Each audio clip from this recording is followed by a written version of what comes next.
All right, quick but interesting one. So let's go. So on the 25th of February 1986, around 25,000 conscripts of the Central Security Force, or the CSF, Egyptian paramilitary force, staged violent protests in and around Cairo. The riots came as a reaction to the rumor that a 3-year compulsory service would be prolonged by one additional year without any additional benefits or even rank promotion. The incited conscripts targeted tourist areas and destroyed 2 hotels. The regime of Mubarak relied on the armed forces to crush the mutiny. Thus, when the poorly paid and poorly armed CSF mutinied, the military was sent in to restore order. The army deployed tanks and armored personnel carriers. The army deployed tanks and armored personnel carriers, or APCs, and commando snipers to hunt down the rebelling conscripts, most of whom were unarmed or armed with only shields, batons, or assault rifles. In the Upper Egypt near Giza, the Army Aviation and the Air Force used helicopters and fighter jets to attack the rebelling conscripts, causing many deaths. At least 4 to 5 helicopters and 3 fighter jets were used in the operation. The Air Force officer in command of the operation was Hamid Shakfik, as the commander of all MiG-21 fleets in the Central Military Zone. The riots lasted for 3 days with more than 8,000 dead, mostly CSF personnel, according to official reports of Egypt. Over 20,000 conscripts were dismissed from service with no benefits, and the agitators received correctional punishment after being tried before the State Security Court for arson, violent riots, and the insubordination according to the Penal Code.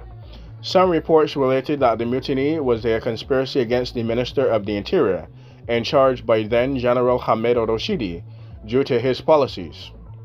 Or some reports related that the mutiny to a conspiracy against the rest were a conspiracy too, right? After the suppression, the government promised to overhaul the force by raising its entry standards, increasing payment, and bettering living conditions for their camps. And that was the end and the beginning of the Egyptian riots of 1986.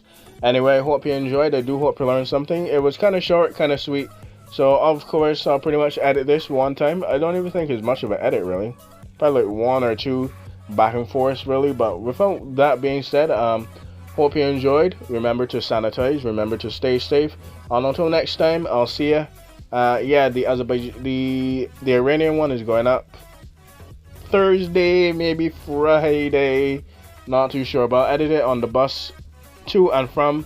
I'll see how the day goes, and you might actually get it a bit early if I do another 3 o'clock. Yeah, I actually got home pretty early, like I said, the Syrian crisis one. So, with that being said, I do hope you enjoyed. I do hope you learned something. And yep, next week I'll probably, I guess I'm in control of the channel now because don't really have that much comments. So probably next week could be what's next? What's geographically near the Middle East one?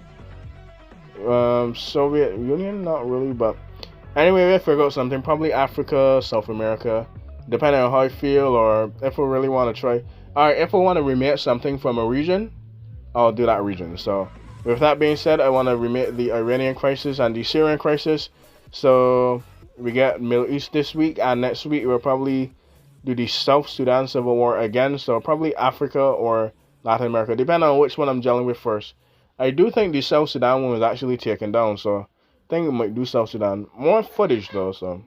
Anyway, with that being said, let's keep it short, let's keep it sweet. See you next time, sanitize, learn something. Bye-bye. Oof, that was hot.